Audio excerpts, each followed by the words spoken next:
Você sabia que um dos maiores pensadores da história viveu há mais de 2.600 anos?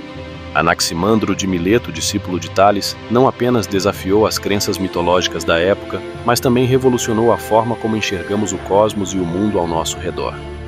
No vídeo de hoje vamos explorar sua vida, suas ideias inovadoras e as contribuições que fizeram dele um dos pioneiros da filosofia e da ciência. Anaximandro nasceu em Mileto, uma cidade próspera localizada na Jônia, Ásia Menor, atual Turquia, por volta de 610 a.C. Mileto era um centro comercial e cultural, um lugar onde ideias fluíam livremente entre diferentes civilizações. Ele foi aluno de Tales, considerado o primeiro filósofo, e logo o sucedeu na escola jônica. Anaximandro se destacou por expandir os limites do pensamento filosófico, rompendo com explicações baseadas nos elementos físicos, como a água de Tales.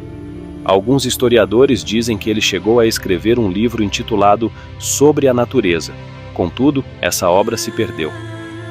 Anaximandro foi o primeiro a propor um conceito verdadeiramente abstrato para explicar a origem de todas as coisas, o apeiron. Para ele, o apeiron era uma substância infinita, indeterminada e imortal que gerava tudo o que existe no universo. Essa ideia foi uma das primeiras tentativas de explicar o cosmos de forma racional, sem recorrer a entidades sobrenaturais. Ele também acreditava que os opostos, como quente e frio, seco e úmido, surgem e desaparecem a partir do equilíbrio proporcionado pelo apeiron. Além de definir o princípio, Anaximandro se preocupa com os comos e porquês das coisas todas que saem do princípio. Ele diz que o mundo é constituído de contrários, que se auto-excluem o tempo todo. O tempo é o juiz que permite que ora exista um, ora outro. Por isso, o mundo surge de duas grandes injustiças. Primeiro, da cisão dos opostos que fere a unidade do princípio. Segundo, da luta entre os princípios, onde sempre um deles quer tomar o lugar do outro para poder existir. Anaximandro também fez contribuições importantes na geografia e na astronomia. Ele foi o primeiro a criar um mapa do mundo conhecido, representando as terras, mares e limites do universo em um disco plano.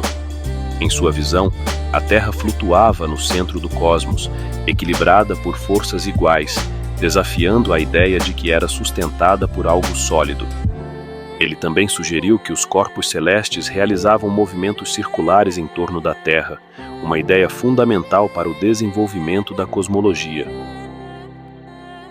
Foi ele quem introduziu na Grécia o uso do gnomon, um instrumento semelhante a um relógio solar, que permitia medir o tempo com base na sombra projetada pelo Sol. Além disso, ele foi o primeiro a tentar medir as distâncias entre as estrelas e calcular suas magnitudes, estabelecendo uma base para o estudo dos corpos celestes. Suas contribuições pioneiras marcaram o início de uma abordagem sistemática e científica da astronomia, influenciando gerações futuras de pensadores gregos. Anaximandro considerava que a Terra tinha o formato de um cilindro, e que era circundada por várias rodas cósmicas, imensas e cheias de fogo. O Sol era um furo em uma dessas rodas cósmicas que deixava o fogo escapar. À medida que essa roda girava, o Sol também girava, explicando-se assim o movimento do Sol em torno da Terra. Eclipses se deviam ao bloqueio total ou parcial desse furo. A mesma explicação era dada para as fases da Lua, que também era um furo em outra roda cósmica. E, finalmente, as estrelas eram pequenos furos em uma terceira roda cósmica, que se situava mais perto da Terra do que as rodas do Sol e da Lua. Para Anaximandro, o universo era eterno e infinito.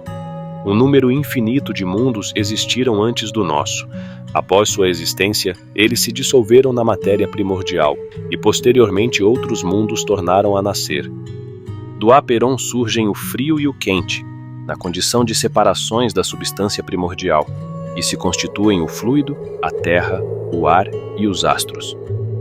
A disposição dos elementos do universo no espaço que ocupam está feita assim, de acordo com o maior ou menor peso dos elementos componentes. No centro, a terra, cobrindo-a a água, e recobrindo tudo, o ar e o fogo. Anaximandro, contudo, não acreditava em nenhum deus. Para ele, todos os ciclos de criação, evolução e destruição eram fenômenos naturais, que ocorriam a partir do ponto em que a matéria abandonava e se separava do apeiron. O apeiron era a realidade primordial e final de todas as coisas, e, consequentemente, continha toda a natureza do divino em si próprio. Tudo o que existe somente existe em função de uma emancipação do ser eterno e, portanto, ao se separar deste, é digno de castigo. Tudo o que nasce, um dia vai morrer. Tudo o que é quente, um dia vai esfriar. Tudo o que é grande pode ser quebrado em pedaços menores. Fogo pode ser combatido com água, e, como resultado, fogo e água deixam de existir. Assim, Anaximandro conclui que a essência de todas as coisas não pode possuir essas propriedades determinadas que sucumbem ao longo do tempo.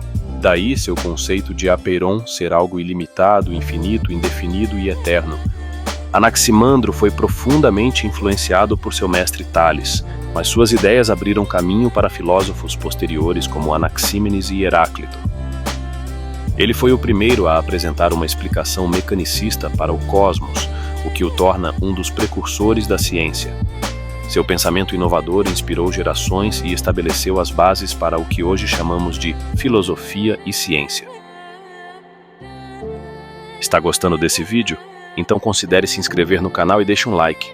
Avalie ativar o sininho para não perder nenhum dos próximos vídeos. Assim você ajuda o canal Filosofia Breve a chegar em mais pessoas. Algumas de suas ideias são muito semelhantes a opiniões e teorias da física atual. A ideia de um mundo que se sustenta por um equilíbrio de forças é muito semelhante à gravidade e à força centrípeta, forças que mantêm a Terra girando em torno do Sol. A ideia de que a ação do Sol faz surgirem as criaturas de estrutura simples na água, que depois migram para a Terra e adquirem estrutura mais complexa, se parece com a teoria da evolução das espécies. E a ideia dos opostos se parece com a teoria de que o vácuo produz partículas. Acredita-se que logo depois do Big Bang, o vácuo tenha produzido pares de partículas e antipartículas que se exterminavam ao se encontrarem, pois o espaço ainda era muito pequeno e os pares sempre se encontravam. Anaximandro de Mileto não apenas desafiou as ideias de sua época, mas também abriu as portas para uma nova maneira de pensar sobre o universo e nosso lugar nele. Suas contribuições, tanto na filosofia quanto na ciência, continuam a inspirar e a nos lembrar de que a curiosidade e o questionamento são as chaves para o progresso.